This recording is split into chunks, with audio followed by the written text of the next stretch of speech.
Flexor tendon repairs. Lesson learning objectives. Hello, my name is Dr. Witt. I will be your OT Fieldwork Supervisor today. Let's get ready to see our first client. Let's start by reviewing the client's chart. Here we have a 25-year-old right-hand dominant female kindergarten teacher presenting with a right zone 2 flexor tendon repair about 3 days ago. She lacerated her tendons while cutting up vegetables during a meal prep activity. The client was fully independent prior to this injury. She lives with her husband and 2 poodles. The client has no previous medical history and is currently only taking Percocet as needed. The client wants to return to washing and styling her hair, dressing, cooking, cleaning, caring for her pets, and returning to her kindergarten teaching duties. In the picture to your left, you can see that the client lacerated her index finger, and the zigzag Z-plasty incision is present, in which the surgeon opened her up to repair the tendons and then closed her with sutures. So we know our client has a zone 2 injury. What are the anatomical boundaries for this zone? If you guessed from the insertion of the FDS to the proximal edge of the A1 pulley, you are correct. Over here, you can see that we have 5 different flexor tendon zones, and zone 2 is in this region, sometimes referred to as no man's land.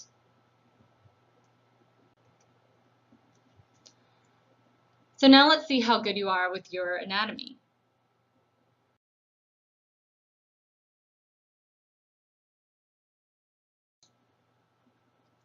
The referral is requesting that we fabricate an orthosis that will protect the repair. Let's fabricate a dorsal blocking orthosis to keep the repaired flexor tendons on slack. So what should we consider when positioning the client? We want to place the wrist in about 20 to 30 degrees of flexion to place the flexor tendons in a slack position for healing. The MCPs should be placed in about 70 to 90 degrees of flexion and the IPs at 0 degrees.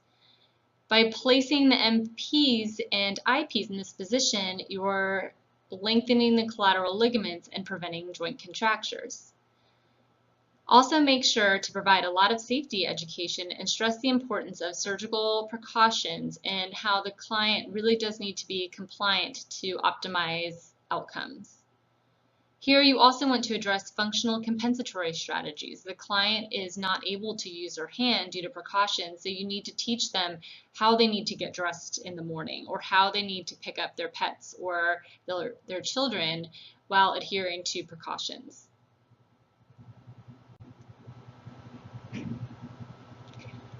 How should we evaluate this client's finger range of motion considering they are only 3 days post-op?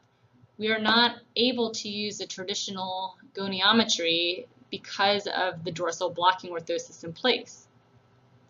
Think about some evidence. The pyramid of progressive force gives us this pyramid in which we start at the bottom, seeing different types of interventions that place the lowest amount of stress on the tendon, and then as you work your way up, there is increasing amounts of tension placed within the tendon as you move on to higher level activities.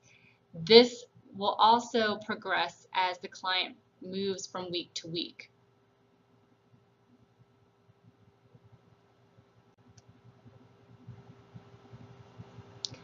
You are correct if you decided to begin at the bottom of the pyramid with passive protected finger flexion. Instead of a goniometer, you will use a ruler, and you will measure the distance from the finger pulp to the distal palmar crease.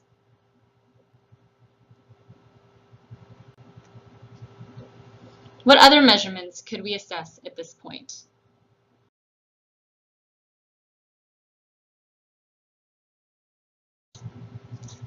Let's talk about treatment now. According to the pyramid of progressive force, what can we initiate at 3 days post-op if we are an early protective passive motion program? For example, the Duran program. You will teach the client to perform passive finger flexion to each joint for about 25 reps every 2 hours. There's a very high frequency here because of the high risk for tendon adhesions. It is very important that the client do these exercises frequently because this will glide the tendon and prevent adhesions from limiting functional range of motion.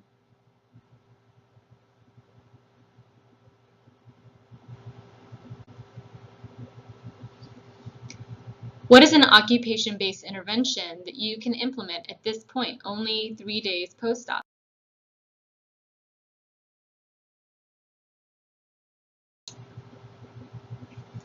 Okay, now let's fast forward a few weeks and test your knowledge. Your client is now 3.5 weeks post-op. What can you now initiate?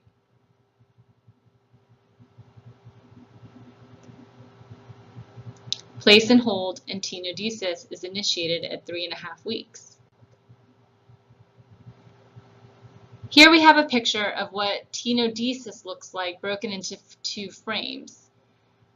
As the client extends their wrist slightly, the fingers naturally come into a bit of flexion.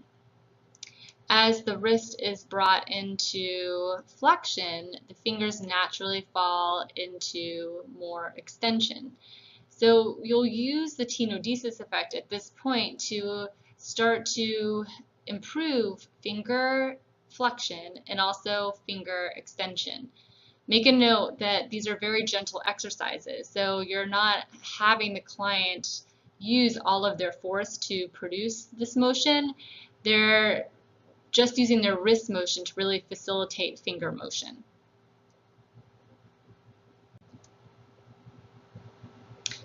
And also place and hold is initiated at this point. With place and hold, the fingers are passively brought into a very loose fist with the IP joints in about 45-degree angles, and then the client can gently hold this position for about 3 to 5 seconds, and this can be performed about 10 times. Your client is now 8 weeks post-op. What can you initiate in your treatment? Now we're moving further along, and we can move up the pyramid to a resisted composite fist around 8 weeks. Here we can initiate light grip strengthening, so the use of yellow putty might be an example, or teaching the client different types of functions that they can start returning to that only have a light type of resistance. For example, we have a kindergarten teacher, so starting to hold a pencil, a pen, writing with chalk on a chalkboard. Your client is getting close to discharge. Now we're at 12 weeks. What can you start initiating? Integration of functional tasks that offer more resistance, such as cooking, cleaning, lifting a briefcase or a pet. These are much higher level activities, so you wouldn't want to introduce these a whole lot earlier than 12 weeks. Here we can also initiate resisted isolated joint motion, in which you're essentially performing an active blocking technique, but with some resistance such as putty or TheraBand at the tip of the finger.